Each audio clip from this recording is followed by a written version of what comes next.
السلام علیکم دوستو، کیسے ہیں آپ سب؟ امید کرتی ہوں کہ آپ سب لوگ اچھے ہوں گے، خیریت سے ہوں گے اور خوش ہوں گے۔ میری اللہ تعالیٰ سے دعا ہے کہ اللہ آپ سب کو ہمیشہ خوش رکھے اور بہت بہت کامیاب کرے، آمین ثم آمین۔ گاؤں کی رات ہمیشہ خاموش ہوتی تھی، لیکن رحمان کے گھر آج بھی روشنی جل رہی تھی۔ وہ اپنی بیمار بیٹی عائشہ کا ہاتھ پکڑے بیٹھا تھا۔ عائشہ ہلکی سی مسکراہٹ کے ساتھ بولی، ابو جان، آپ پریشان نہ ہوں، اللہ سب ٹھیک کر دے گا۔ بے شک اللہ بہت مہربان ہے اور سب کچھ جاننے والا ہے۔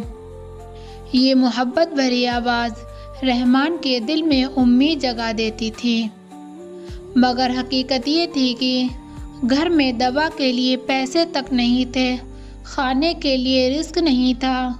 ان کے گھر میں بہت زیادہ پریشانیاں، بہت زیادہ تنگیاں تھیں۔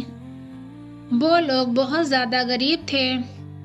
دوسری سائڈ اسی گاؤں میں نعیم نام کا ایک مالدار شخص رہتا تھا، جس کو اپنی مالداری پر بہت زیادہ غرور تھا۔ وہ ہمیشہ کہتا، حرام ہو یا حلال، پیسہ تو پیسہ ہوتا ہے۔ اسے اپنے پیسے پر بہت ہی زیادہ گھمنڈ غرور تھا۔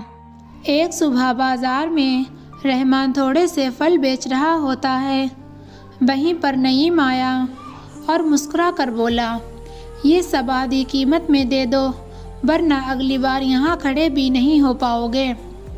رحمان رک گیا اور جواب دے کر بولا، نعیم بھائی، میں بھوکا رہ لوں گا مگر ظلم نہیں سہوں گا۔ نعیم کی آنکھوں میں طعنہ اور غرور چمکا۔ غریب لوگ ہمیشہ بڑے بول بولتے ہیں۔ رحمان کی آزمائش بڑھتی ہے، بیٹی کی بیماری اور زیادہ بڑھتی گئی، بہت زیادہ شدید ہو گئی۔ رحمان کی آنکھوں میں بہت زیادہ آنسو تھے، مگر دل میں اللہ پر بھروسہ۔ آخر کار وہ بیٹی کو اٹھا کر نعیم کے دروازے تک گیا اور اس کے گیٹ پر جا کر بولا، نعیم بھائی، کچھ قرض دے دو، بچی کی دوا کا وقت ہے، اگر اس کی دوا ٹائم پر نہ آئی تو میری بچی کی جان جا سکتی ہے۔ نعیم نے ہنستے ہوئے دروازہ آدھا بند کرتے ہوئے کہا، رحمان، میں تمہیں قرض دوں؟ تم جیسے لوگ تو ہوتے ہی مانگنے کے لیے ہو، جاؤ، میں نہیں دیتا۔ اور مسکرا کر بولتا ہے، جاؤ مسجد سے خیرات لے لو۔ یہ سنتے ہی عائشہ کی آنکھوں میں آنسو آ گئے۔ رحمان نے اس کے سر پر ہاتھ رکھا اور خاموش اپنے گھر کی طرف واپس چلا گیا۔ اور پھر قدرت کی جب چھپا لکی ختم ہو گئی۔ اسی رات نعیم کے گودام میں بھڑکتی ہوئی آگ لگ گئی۔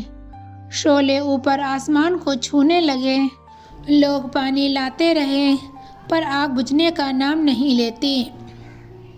نعیم کے برسوں سے جمع کیے گئے حرام مال کو آگ یوں ہی چاٹتی رہی۔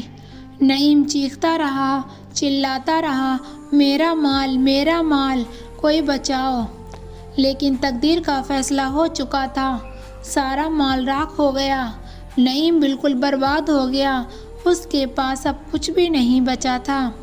جب سب کچھ ختم ہو گیا، دھواں بھی اٹھنا بند ہو گیا، تو نعیم زمین پر بیٹھ کر رو رہا تھا۔ وہ غرور جو کل اس کے چہرے پر تھا، آج کہیں بھی نہیں تھا۔ یہ منظر دیکھ کر رحمان رک گیا۔